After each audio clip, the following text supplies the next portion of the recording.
This channel does not promote any violent, harmful, or illegal activities. All content provided by this channel is meant for an educational purpose only. Top quality और consistent performance के लिए सिर्फ silver pump नाम याद रखना।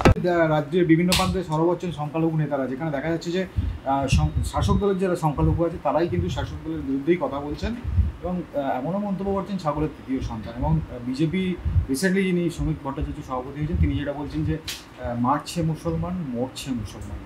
কোথাও কি সংখ্যালঘুরা এটা বিশ্বাস করতে শুরু করে দিয়েছে? ছাগলের তৃতীয় সন্তান হলেও কিছুটা উপকৃত হতো সংখ্যালঘুরা। আমি বলছি ছাগলের তৃতীয় সন্তানের জায়গাতেও রাখেনি সংখ্যালঘুদেরকে। সংখ্যালঘু তোষণের নামে সংখ্যালঘুদের শোষণ করা হচ্ছে। জেলে গিয়ে দেখুন, থানায় যে এফআইআরগুলো হচ্ছে, ফেক এফআইআরগুলো হচ্ছে, বিভিন্ন অনৈতিক কাজে দেখুন, সব জায়গায় সংখ্যালঘুদেরকে আপনি আগে পাবেন। কেন মূল স্রোতে নিয়ে আসা হচ্ছে না? কেন মূল স্রোতে সংখ্যালঘুদের যদি নিয়ে আসা হয় তাহলে তামান্নার মতো বাচ্চা ফুটফুটে মেয়েকে বোমটা মারবে কে? খুনটা করবে কে? বুথ দখল করবে কে? ভোট নিয়ে হিংসা ছড়াবে কে? কে করবে? ওই জন্য সংখ্যালঘুদেরকে টুল হিসাবে ব্যবহার করছে। যে এখন শাসক দলের কিছু সংখ্যালঘু নেতার জ্ঞান ফিরেছে, এতদিন পরে ঘোর কাটলো।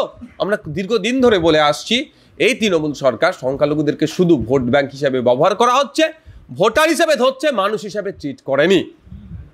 সেই জন্য আজকে এই দুরবস্থা। আপনারা জানেন পশ্চিমবঙ্গ সমগ্র শিক্ষা মিশনের একটা নোটিশ আমি দেখতে পেলাম, যেখানে বলা হচ্ছে যে স্কুলের যেখানে মিড ডে মিল যে স্কুলগুলোতে দেওয়া হয় সেই স্কুলের আশেপাশে যে সমস্ত কুকুরের সন্তানগুলো আছে, অর্থাৎ কুকুরের বাচ্চাগুলো থাকে বা কুকুরগুলো থাকে, তাদেরকে একবেলা ফিড করানোর জন্য খাবার দেওয়ার কথা বলা হচ্ছে, মিড ডে মিলের থেকে অ্যানাউন্স হচ্ছে। আর পশ্চিমবাংলার দীর্ঘদিন ধরে দাবি করেছে 237টি মতো আনএডেড শিক্ষা প্রতিষ্ঠান, যে আনএডেড শিক্ষা প্রতিষ্ঠানে মাদ্রাসাগুলোতে সংখ্যালঘু সমাজের ছেলেমেয়েরা বেশি পড়াশোনা করে, যে তারা মিড ডে মিল পাচ্ছে না, মিড ডে মিলের ব্যবস্থা করো।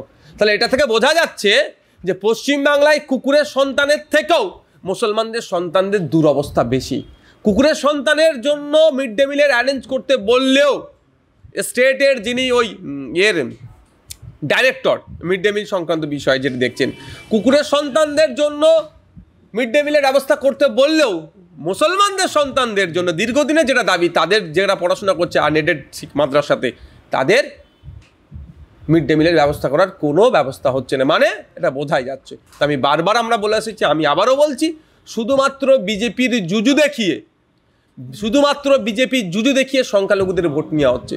সংখ্যালঘু খাতে যে টাকা বরাদ্দ করা হয় লাস্ট 3টে বছর যদি আপনারা দেখেন, 3টে ফিনান্সিয়াল ইয়ারে, তাহলে 50% এরা খরচ করতে পারেনি। কেন খরচ করতে পারেনি? ইচ্ছা করে খরচ করেনি, কিন্তু সংখ্যালঘুদের শিক্ষা, স্বাস্থ্য, কর্মসংস্থানের ক্ষেত্রে যেগুলো বরাদ্দ করা দরকার সম্পূর্ণরূপে সেই টাকা অন্য অন্য খাতে ব্যবহার করছে।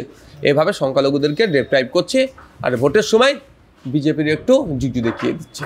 সেখানে শ্রমিক ভট্টাচার্য বলছেন যে মরছে মুসলমান মারছেও মুসলমান। কোথাও কি এটা এফেক্ট করছে? মানে শ্রমিক বাবুরা এর থেকে কাটিয়ে ওঠার জন্য কি করেছে? উত্তরপ্রদেশে কাদেরকে কোন মুসলমানকে মারছে? কারা? উত্তরপ্রদেশে মুসলমানকে মারছে বিজেপি, ওখানে তার ধর্মীয় পরিচয়টা হিন্দু। আর পশ্চিমবাংলাতে মুসলমানদেরকে মারছে তৃণমূল, তার ধর্মীয় পরিচয়টা হচ্ছে মুসলমান। এটা ডিফারেন্স। উত্তরাখণ্ডে মুসলমানকে মারছে বিজেপি, যে মারছে তার ধর্মীয় পরিচয় হিন্দু। আর পশ্চিমবাংলাতে মুসলমানদেরকে মারছে, ক্ষতি করছে তৃণমূল, ধর্মীয় পরিচয়টা মুসলমান। এর বেশি কিছুই নেই। শ্রমিক ভট্টাচার্য আর মমতা ব্যানার্জি দুটোর মধ্যে একটা না, এই একই বিন্দু ওরা দুটো কুসুম।